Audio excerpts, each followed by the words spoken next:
Okay, stop. This isn't Michael Jackson, and neither is it a song of Michael Jackson. Many of you already know it's actually Just Lose It by Eminem from his 2004 album Encore. But why MJ? Was it a tribute? Absolutely not. Rather, it was a nasty slur and parody of the legendary showman the world has ever seen. 30 years ago, MJ was accused of something extremely serious: child abuse. The biggest scandal in his career happened in 1993 when he was accused of molesting a 13-year-old boy. Another accusation came in 2003 as well, and Eminem didn't hesitate to diss MJ for this. Just check out the lyrics.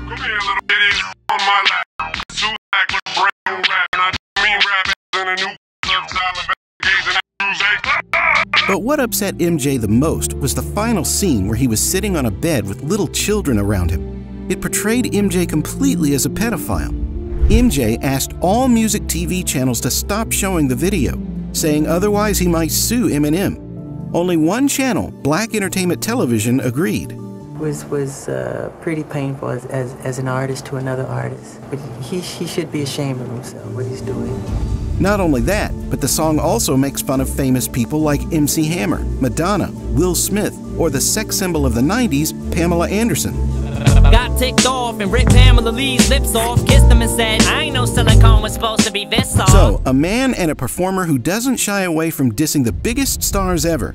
No wonder he would diss his peers brutally, and he'd definitely play rough. And guess what? He did. And due to this, the careers of some of his contemporary rappers were completely destroyed. For example, the whole Eminem vs. Insane Clown Posse saga kicked off back in '95, just 3 years after Eminem officially launched his career as an artist. That time, Eminem said IC would show up at the Slim Shady EP's release bash, but they never agreed to it. Violent J apparently shut it down with a big hell no to Eminem, which got Eminem fired up and dissing them in songs like Get You Mad, Till Hell Freezes Over, and Marshall Mathers. But did IPC remain silent? Of course not. He fired back with their own disses later on, dissing Eminem's collabs with Dr. Dre on Nuttin' But a Bee Thing, and spoofing his track My Name Is with their version called Slim-ness. The whole thing finally chilled out 10 years later when Violent J mentioned Proof sorted it during a bowling game between ICP and D12, but Eminem couldn't make it to the Detroit Showdown. But that's just one feud that got sorted. Meanwhile, he made countless other feuds as well, like the one with Canibus. In the early 1990s, Eminem and Canibus were both starting their rap careers and had many similarities. Eminem was popular in the underground music scene, while Canibus gained attention through great performances and songs with artists like Slick Rick, The Firm, and Common. But Canibus's big moment came when he had a dispute with LL Cool J during his debut album release, which didn't go well. The reason for Canibus's beef with Eminem was strange. Canibus, in the middle of his battle with LL Cool J, heard from his mentor Wyclef Jean that Eminem might have secretly written LL Cool J's song The Ripper Strikes Back. Eminem tried to clear things up in an interview with Tim Westwood by meeting Canibus and denying the rumor. But Canibus didn't believe him and left the conversation abruptly. This led to Canibus releasing diss tracks, pretending to be Eminem's obsessed fan, Stan.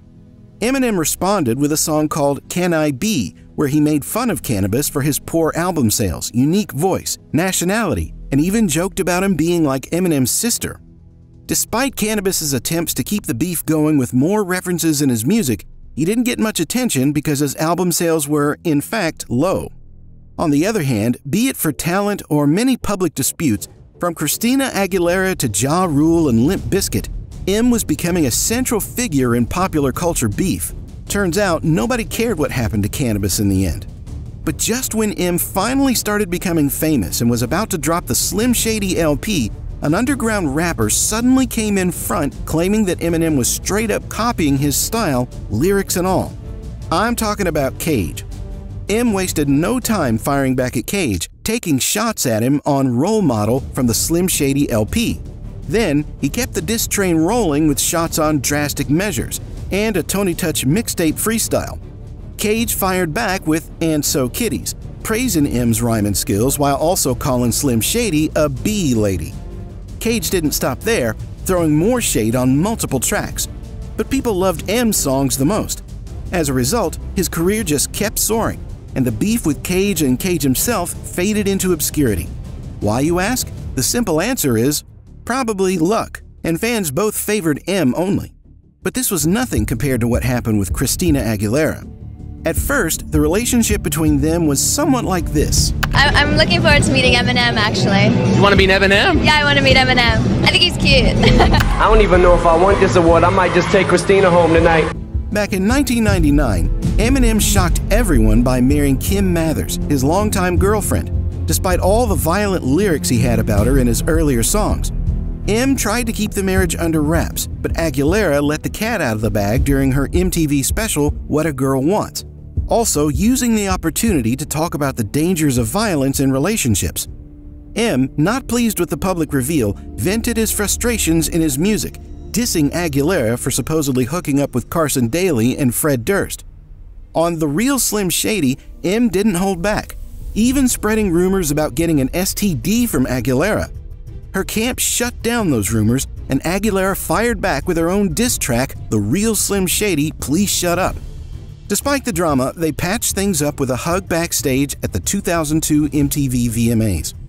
Much similarly, the Eminem vs. Everlast feud kicked off over a backstage snub at a 1999 concert. Everlast dropped some bars about M and his daughter Haley on the remix to Eardrums Pop by Dilated Peoples, setting off M's wrath. M hit back hard, mocking Everlast's health issues and age on I Remember. Everlast didn't back down, hitting back with Whitey's Revenge, where he took shots at M's personal life and even questioned his sexuality. M had the last word with Quitter, roasting Everlast's career and music style. That scathing diss pretty much ended their beef, leaving Everlast reeling from M's verbal beatdown. Meanwhile, Limp Bizkit and Eminem used to be tight until things got messy. Lethal, the DJ from Limp Bizkit, hyped up his old bud Everlast from House of Pain, saying he'd take down Eminem on live TV. M felt betrayed and dropped a diss track called Girls, going off on everyone from Limp Bizkit and calling them out for being soft. Despite some Twitter props from Fred Durst, the bad blood never really cleared. And who could forget the Moby drama? At the 2001 Grammys, Moby slammed M, calling him all sorts of names like misogynistic, homophobic, and anti-Semitic. Naturally, M hit back in Without Me, mocking Moby's age and even threatening a beatdown from his crew. Things got heated enough for M to challenge Moby to a fight at the VMAs, but Moby was chill about it all. Despite the drama, Moby later gave props to M for his talent, but called out his contradictions on certain issues. They never quite patched things up, but Moby did give a nod to M's track Mosh for its strong message. Drama everywhere. Like here with Ja Rule and 50 Cent also. It was like a crazy drama that blew up big time. Eminem got caught in the middle when he signed 50 Cent to his record label in 2002. What started like a small beef between Ja Rule and 50 Cent from Queens turned into a huge war between their record labels. Eminem wasn't really in the beef until Ja Rule brought up his daughter Haley in a song called Loose Change, asking what she'd be like when she grew up. Lesson learned, don't mess with Eminem's family. Eminem hit back hard with songs like Do Re Mi, Haley's Revenge, Bully, and Hail Mary, which took a toll on Ja Rule's career and Murder Inc. And then there's the whole Eminem and Mariah Carey saga, which started in 2002, when M hinted at a past fling with Mariah in his song Superman. In response, she mocked Eminem in the song Clown and had some harsh words for him, which she later denied. Eminem reportedly retaliated by playing Carey's voicemails at his concerts. The feud between Eminem and Mariah Carey started in 2001, amid rumors they were dating. While Eminem confirmed their relationship a year later in a Rolling Stone interview, Mariah thing, yeah, that's true. Those rumors are true, and I'm not going to deny them. Carey denied it in an interview with Larry King. So did you date him? No. Can I just clarify that I did not have a physical relationship with him?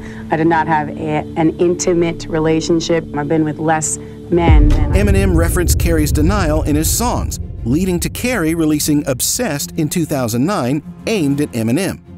Eminem quickly countered with Warning, bringing up Nick Cannon in a harsh manner. Oh geez, that's supposed to be me in the video with the goatee? Wow, Mariah, didn't expect it to go out. Shut the f*** up before I put all them phone calls out. You made it my house when you was wildin' out. Before, Nick, when you was on my give you something to smile about. How many times you fly to my house, still trying to count? Better shut your lying mouth if you the one they grinding out. You probably think cause it's been so long, if I had something on you I would've did it by now. Oh, on the contrary, Mary Poppins, I'm mixing our studio session down and sending it to mastering to make it loud.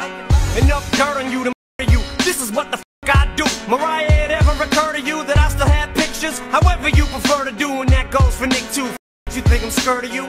You're gonna ruin my career, you better get one. Damn, Slim, Mariah played you. Mariah who? Oh, did I say Nick? I meant a liar too.